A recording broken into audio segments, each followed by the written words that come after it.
Kada araw, umaabot sa 3,000 container ang dumarating sa Manila Port Area.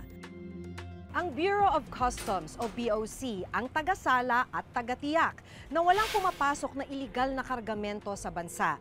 Pero nagpapatuloy ang pagpasok ng iligal na droga sa bansa.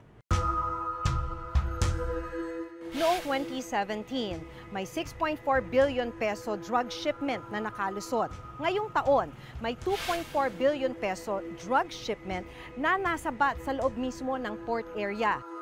Ito ang isang malaking source ng illegal drugs sa pag-i-smuggle by using our seaports. Mas maraming malululon ng mga kababayan natin sa illegal na droga. Sa buong bansa, may 54 na mga major port. Nasa higit 25,000 border patrol naman ang nakakalat sa iba't ibang panig ng bansa, ayon sa Philippine Coast Guard. Sapat ba ito para matiyak na walang makalulusot na illegal na droga sa ating mga pantalan?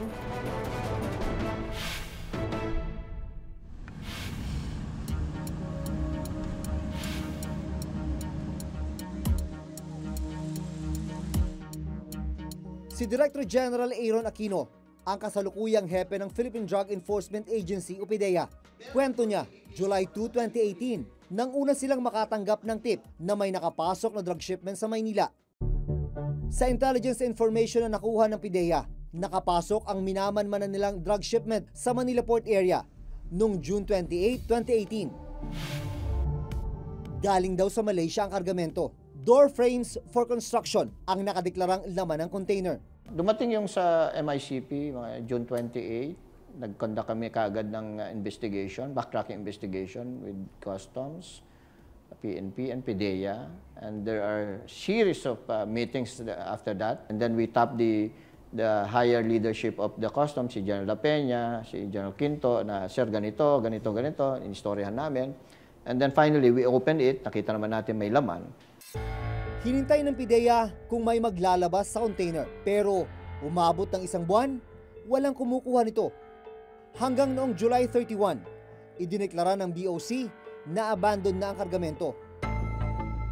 August 7, 2018, nagpasya na silang buksan ang container. Pero hindi door frames ang nakita sa loob, kundi 2 magnetic lifters. Dahil sa kahinahinala nitong laman, binutas ng mga otoridad ang 2 magnetic lifters. Dito na tumambad ang 355 kilos ng methamphetamine hydrochloride o shabu. Ang halaga, 2.4 billion pesos. I now turn over this illegal drugs, shabu, to the PDEA. Sa dokumentong ito mula sa Customs, ang kumpanyang Vecaba Trading ang consignee ng shipment. Ang consignee ang tagatanggap ng anumang produkto mula sa exporter. Based on my gut feeling, at the same time, based on the backtracking investigation na kinandak namin, ang feeling ko may nakalabas. Kasi sabi ko nga, hindi pwedeng 355 kilos lang. Nasaan yung iba? Sigurado meron to. Noong mga panahong yon, nanunood ng balita ang caretaker at maintenance ng isang warehouse sa GMA Cavite na itatago namin sa pangalang Jeffrey. At binuksan ng Customs ang 20-footer container van na nakuha ang atensyon ni Jeffrey nang makita niya ang mga magnetic lifter sa balita. Pagkakita namin na parehas, agad namin tinawagan si Madam, ang aking boss. Pinagbigay alam namin na yung linagay dito sa warehouse na ito na bago, kaparehas nang nahuli sa custom na pinaglagyan ng shabu.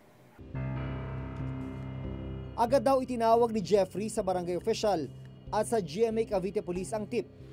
What we did, we informed our provincial director yung discovery. I was directed to coordinate with PDEA as well as coordinate with the PNP SOCO.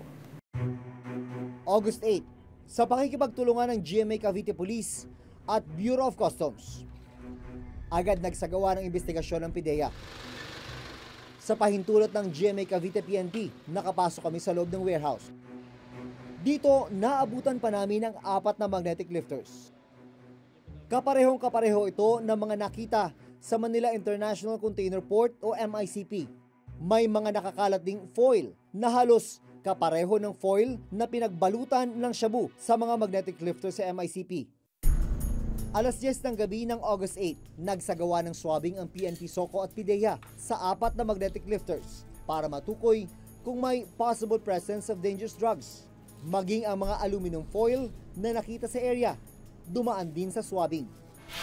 Pero sa resulta ng examination ng swabbing, lumabas na negative ang mga ito sa presence of dangerous drugs. Pero kinabukasan, August 9, alas 3 ng hapon, dinala naman ng PIDEA ang kanilang K9 dog, ang Belgian Malinois na si Odell, para sa isang tinatawag na sweeping sa 4 na magnetic lifters. Makikitang paikot-ikot si Odell sa mga magnetic lifter hanggang sa umupo ang K9 dog. Indikasyon raw ito na posibleng pinaglagyan ng droga ang mga magnetic lifters. I'm 100% sure na may laman yun. Kasi yung aso ko never fails. Si Odell, who have been assigned dyan sa NAIA, have long been there, and over 400 million worth of illegal drugs na accomplish ni Odell. Pero ang BOC, sinabing walang shabu sa 4 na nakitang magnetic lifter sa GMA Cavite. Walang nakalabas na may laman. Yes, walang nakalabas na laman. As far as the records will show, yung na-discover doon sa warehouse sa Cavite, yes. When they were discovered, nothing was there. And this was supported further by the result of the swabbing test that was conducted. Ang Pangulo, nauna nang sinabing hindi siya naniniwalang may 6.8 billion pesos na nakapuslit na shabu. Yung sabi nila na they found the metal but they opened it, there was none. It was pure speculation and I am not convinced. Pero nanindigan ng PIDEA na pinaglagyan ng shabu ang mga magnetic lifter. So what I did, I asked for an audience with the President. Sabi ko, Sir, I respect your decision or your statement because it's true. That is a mere speculation. Kasi as President, you're a lawyer, you're a prosecutor, no corpus delicti, no crime. So walang shabu, walang krimen, walang shabu eh. Kaya lang, hindi siguro na-apprise si Presidente kung ano yung mga updates or yung progress ng investigasyon na ginagawa namin. Pagkatapos nung one-on-one nyo, do you think you were able to convince him? Sa tingin ko naman na-convince ang Presidente sa akin. Otherwise, nag-comment siya otherwise na mukhang hindi yata tama yung ginagawa niya. Pero wala siyang comment na ganon. Para patunayan ang kakayahan ni Odell na makadetect ng narcotic substance, nagsagawa ng demo ang PIDEA. Unang inilagay ang wala pang 1 gramo ng shabu sa loob ng isang maleta. At ihilera po natin dito.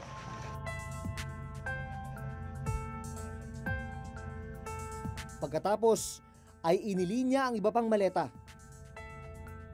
Nagsimulang umikot si Odell kasama ang kanyang trainer. Ayan po, may naamoy na po ang ating narcotic detection dogs. Biglang umupo ang K9 dog. May na po siya. Ang indication po niya, umupo. Na ibig sabihin, positive po yung bag na inupuan niya o luggage bag.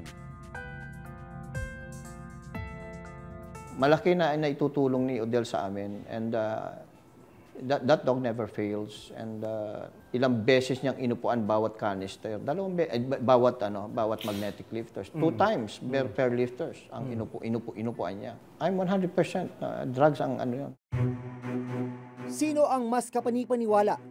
Ang swab test o ang K9?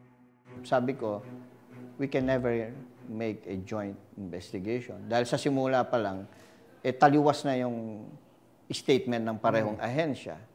Ang sabi ko na lang, Bureau of Customs, you make your own investigation and PIDEA will make our own and then we'll submit that. Pero ang malinaw, may nagbayad ng mahigit 2 milyong piso para i-imbak ang mga magnetic lifters. Ang idineklarang laman ng container sa GMA Cavite ay magnetic scrap lifters.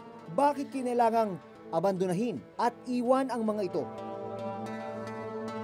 Ang tanong ngayon, posible kayang may ibang laman ang mga lifter na ito? Sinubukan ng Reporter's Notebook na hanapin ang may-ari ng magnetic lifters at kung paano nakarating ang mga ito sa GMA Cavite. Ayon sa dokumentong ito mula sa Bureau of Customs, Taiwan ang origin ng shipment na dumating sa Maynila noong July 2018. Ang import entry number ay C-185143-2018. Ayon sa caretaker ng warehouse na itatago namin sa pangalang Jeffrey, siya mismo ang sumundo sa container van mula Southwoods papunta sa kanilang warehouse. At nung malapit na sila, nandito na sila sa may circle, sabi nila paakit Southwood na sila. Sabi ko, sige, salubungin ko na kayo. At nagpangita kami dito sa may circle na, nakamotor ako nyon. Dinala ko na si Reed. Dumating kami nyon dito sa mga 1:40 ng tanghali. Sa CCTV footage na ito, makikita ang container van papunta sa direksyon ng warehouse noong July 14 ng 1:40 p.m. Pagkababa nga namin, pataob, binababa namin. Nagulat ako, bet patagilid.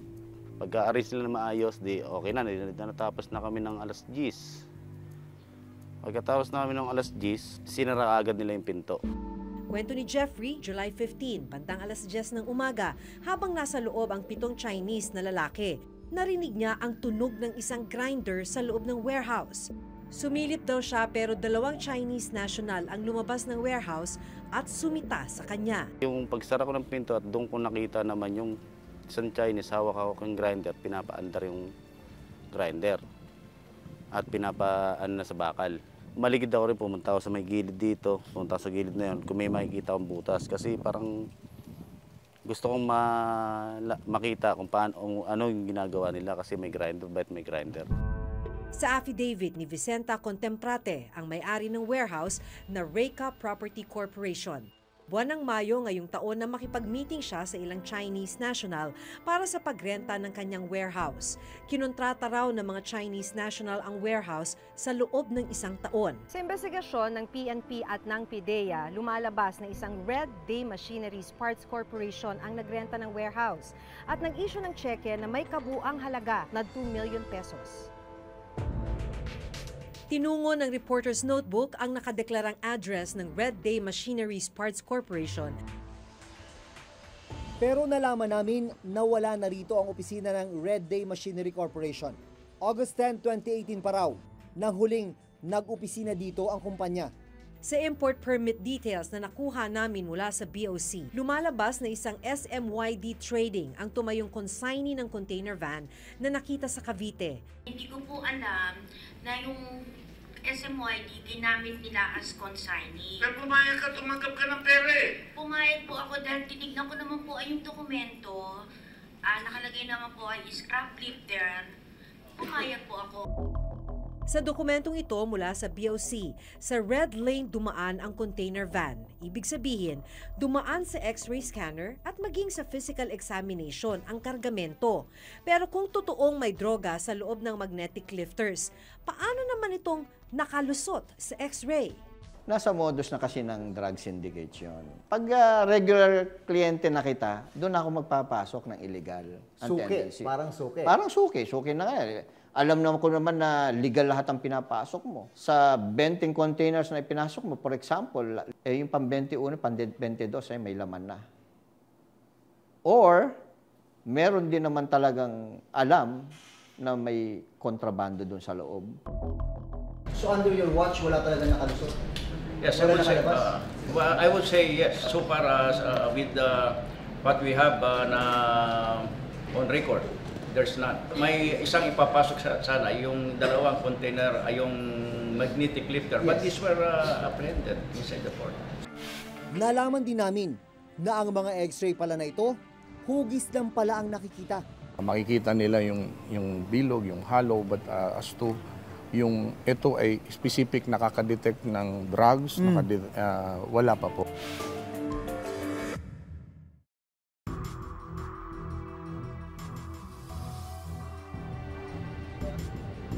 Para patunayan naman na mahigpit ang ginagawa nilang pagsala sa mga kargamento. Ipinakita sa amin ng Bureau of Customs ang pag-check sa mga shipment. Pakilagay yung number niyo po. Yes, ma'am. Pinapasok din kami sa lugar kung saan ginagawa ang pag-x-ray ng mga container. Okay po. 2,000 hanggang 3,000 container ang dumadating dito sa MICP araw-araw. Pero hindi lahat ng container dumadaan sa x-ray. Ito ang pinakamalaking pantalan sa buong bansa. Ganito ang realidad dito. Hindi naman lahat ng mga container na yan ay naisasalang sa x-ray inspection.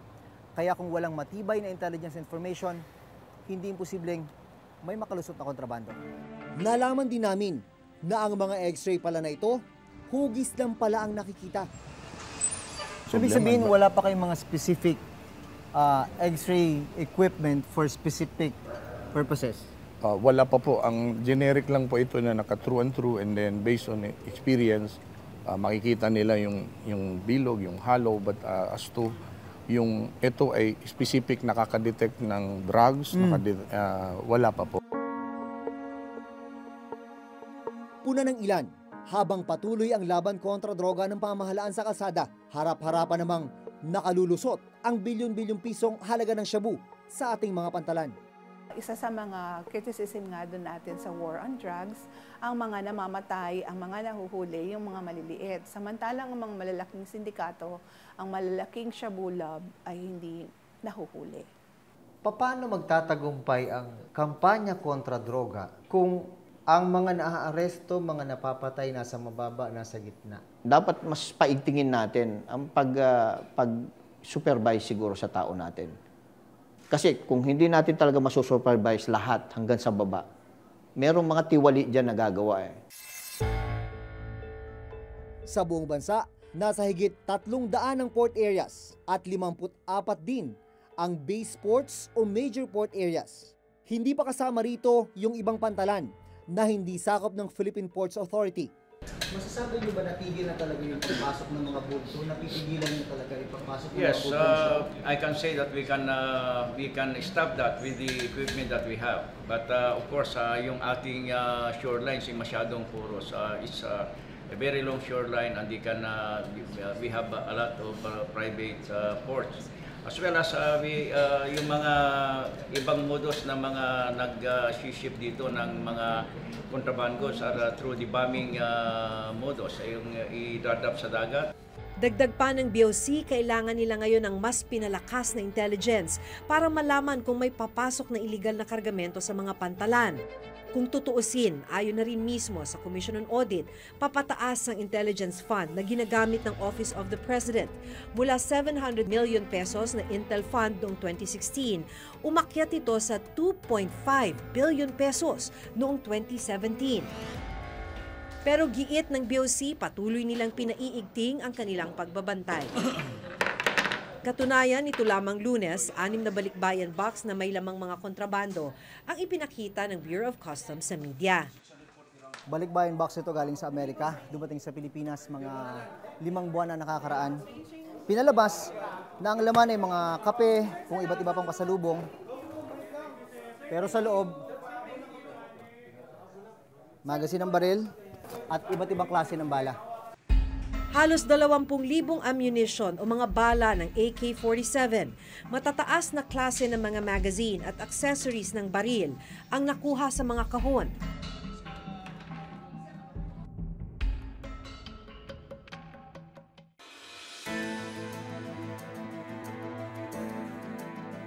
Mahalaga ang gampanin ng mga port o pantalan sa bansa. Dito tinitiyak na tama at walang iligal na kargamentong lumalabas at pumapasok ng bansa. Pero sa mga pagkakataong natutuklasan na lumulusot ang bilyon-bilyong pisong halaga ng shabu, malinaw na may problema. So merong problema hindi lang sa customs, hindi lang sa PIDEA, kung hindi sa pangkalatang sistema natin. Bakit nagkakaroon ng lusutan? Bakit nagkakaroon ng kawalan? Hanggang sa susunod na Huwebes, ako si Maki Pulido. Ako si Jun Veneracion at ito nakatala sa aming Reporter's Notebook.